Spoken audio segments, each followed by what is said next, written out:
എല്ലാവർക്കും lifestyledisorders.com-ലേക്ക് സ്വാഗതം. ഇന്ന് നാം lifestyledisorders.com-ൽ ഡിസ്കസ് ചെയ്യാൻ ആഗ്രഹിക്കുന്നത് പലരിലും പ്രായഭേദമന്യേ കണ്ടുവരുന്ന ഒരു ജീവിതശൈലി രോഗമായ മലബന്ധം അഥവാ കോൺസ്റ്റിപ്പേഷനെ കുറിച്ചാണ്. എന്താണ് കോൺസ്റ്റിപ്പേഷന്റെ പ്രധാന കാരണം? നമ്മുടെ ഭക്ഷണക്രമത്തിൽ നാരുള്ള അഥവാ ഫൈബർ കണ്ടന്റ് ധാരാളമുള്ള ആഹാര പദാർത്ഥങ്ങൾ ഉൾപ്പെടാത്തത് കോൺസ്റ്റിപ്പേഷൻ ഉണ്ടാകുന്ന ഒരു പ്രധാന കാരണമായിട്ട് തീരാറുണ്ട്. കൂടാതെ ഗർഭിണികളിലും വയസ്സായവരിലും ബൗൾ മൂവ്മെന്റ്സിൽ ഉണ്ടാകുന്ന വ്യത്യാസങ്ങളും കോൺസ്റ്റിപ്പേഷന് കാരണമാകാറുണ്ട്. കോൺസ്റ്റിപ്പേഷൻ പലപ്പോഴും മറ്റു ചില ആരോഗ്യ പ്രശ്നങ്ങളായ ബ്ലോട്ടിംഗ്, ന്യൂസിയ, വിശപ്പില്ലായ്മ, അബ്ഡോമിനൽ പെയിൻ എന്നിവയ്ക്കും കാരണമാകുന്നു.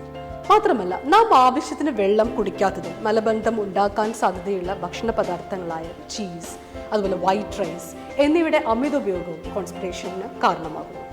ഇതിലുപരിയായി ഇന്ന് പലർക്കും കോൺസ്റ്റിപ്പേഷൻ ഉണ്ടാക്കുന്ന ഒന്നാണ് നാം സ്ഥിരമായി ഉപയോഗിക്കുന്ന ചില മെഡിസിൻസ്.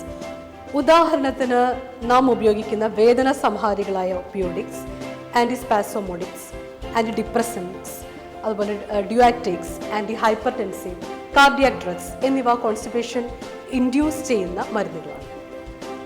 എന്താണ് കോൺസ്റ്റിപ്പേഷൻ ഒരു പരിഹാരം? ഭക്ഷണക്രമത്തിൽ ധാരാളം ഫ്ലൂയിഡ് കണ്ടന്റ് ഉൾപ്പെടുത്തുക എന്നതാണ് ഒന്നാമതായി കോൺസ്റ്റിപ്പേഷൻ നിയന്ത്രിക്കാനുള്ള പരിഹാരം. കൂടാതെ ആഹാരക്രമത്തിൽ ധാരാളം ഫൈബർ കണ്ടന്റ് ഉൾപ്പെടുത്തുകയും അതിന് കഴിയില്ലെങ്കിൽ ഫിസ്റ്റുലിയം ഹസ്ക് പോലുള്ള ഫൈബർ ഉപയോഗിക്കുക എന്നതാണ് ഏറ്റവും സുരക്ഷിതമായ പരിഹാരം. ഇന്ന് അലോപ്പതിയിൽ പലപ്പോഴും നമ്മുടെ ബൗൾ മൂവ്മെന്റ്സിനെ വർദ്ധിപ്പിച്ച് കോൺസ്റ്റിപ്പേഷനെ നിയന്ത്രിക്കുന്ന മരുന്നുകളാണ് പ്രധാനമായും ഉപയോഗിക്കുന്നത്.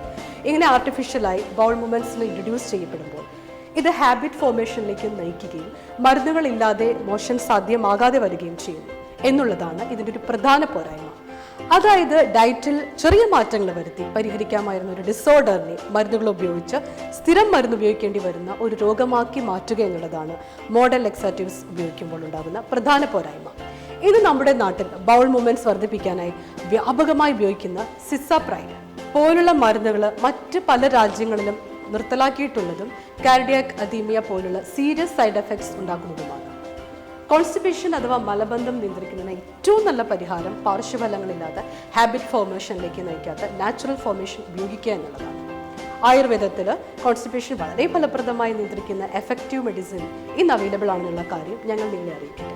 മാത്രമല്ല, കോൺസ്റ്റിപ്പേഷന് സ്ഥിരം മരുന്നുകൾ ഉപയോഗിക്കാതെ ചെറിയൊരു പീരീഡിലേക്ക് മാത്രമായി മരുന്നുകൾ ഉപയോഗിച്ചുകൊണ്ടും നമ്മുടെ ഡയറ്റിൽ വേണ്ട ചില മാറ്റങ്ങൾ വരുത്തിക്കൊണ്ടും ഈ പ്രശ്നങ്ങൾ പരിഹരിക്കുന്നതാണ് ഏറ്റവും ഉത്തമമായ മാർഗം എന്നുകൂടി ഞങ്ങൾ നിങ്ങളെ ഓർമ്മിപ്പിക്കട്ടെ.